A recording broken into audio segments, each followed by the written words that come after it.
सर्वांनी माझ्या हेलिकॉप्टरच्या ॲक्सिडेंटची एक न्यूज ऐकली असेल, पण आपल्या सर्वांच्या कृपेनं, महाराष्ट्राच्या 11 कोटी 20 लाख जनतेच्या आशीर्वादानं, आई भवानीच्या आशीर्वादानं, विठ्ठलाच्या आशीर्वादानं मी अतिशय कुठलीही मला इजा झालेली नाही, मला काहीही लागलेलं नाही, मी अतिशय ठीक आहे.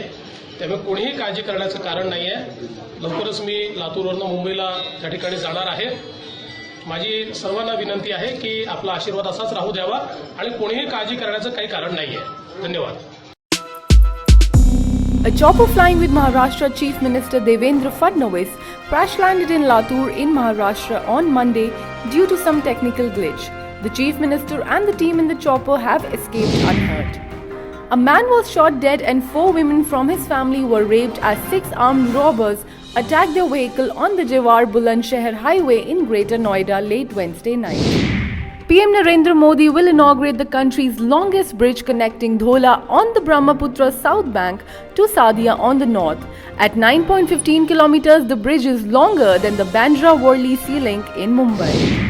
Hollywood superstar Brad Pitt is in India and met the king of Bollywood, Shah Rukh Khan.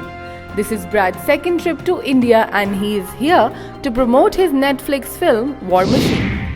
Kohli was in Mumbai on Wednesday to interact with the media before the team's departure to England for the Champions Trophy.